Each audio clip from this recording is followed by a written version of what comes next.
All right, guys, we're here with our round 6 winners here at Windamere. Team Shifty. We've got Joel, we've got Craig, we've got Trent. Great weekend, mate. It was so close.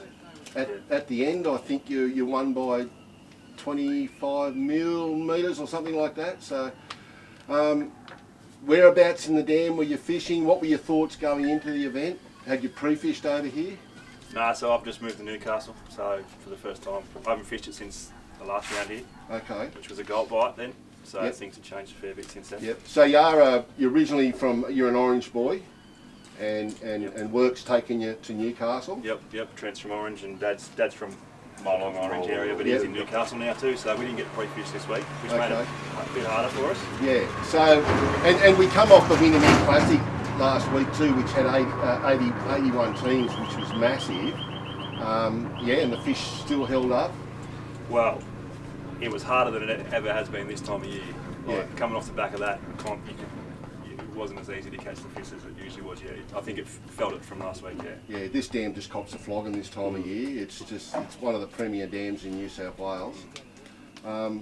Guys, you were fishing mostly up the back of the dam, but I did see you moving around a bit this morning. Yep. So can you just explain to the guys, to the people that are watching, where you were, what made you go to where you were, and what sort of techniques you were using? Yeah, okay.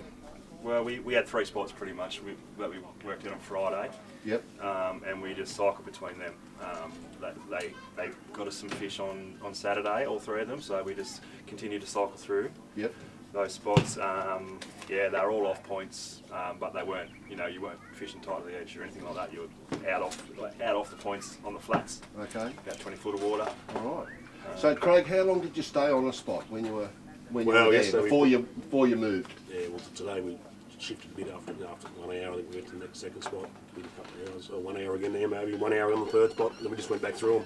Yep. And luckily on the last one, which was our first one, is where we just got the fish today. I noticed 3rd place, the guys that finished in 3rd place, Chase and Tail, the skiers boys, they were just running and gunning the whole time, all over the dam. Well, I think too, that a lot of people were moving a lot, but we found that we stayed in an area for a good period of time because the fish weren't there. They were coming, they were moving, so they're always coming through.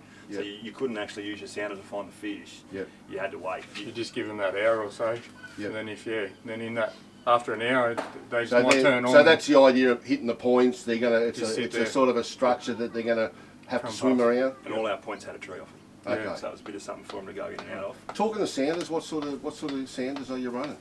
Nothing flash for us boys. Yep. I've got a hook 9 on the front, which I only use for gulper. Yep.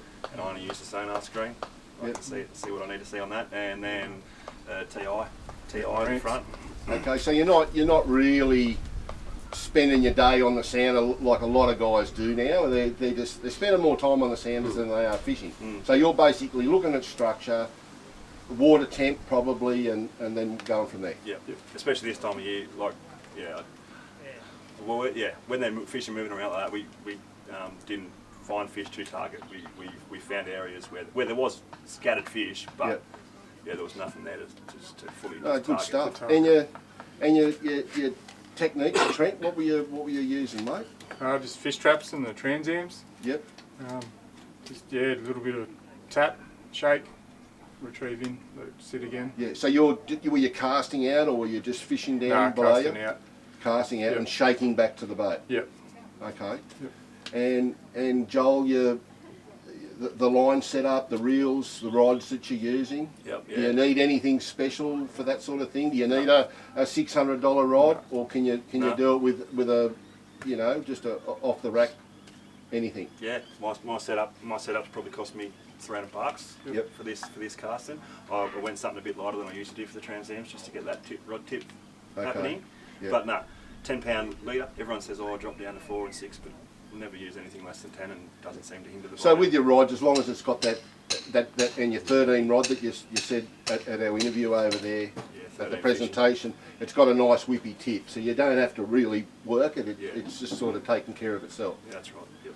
Oh, good stuff, boys. Well, congratulations. You've been fishing them for many years, fellas, and I was that pumped for you. I saw you in the bathroom this morning, and you were You look crook.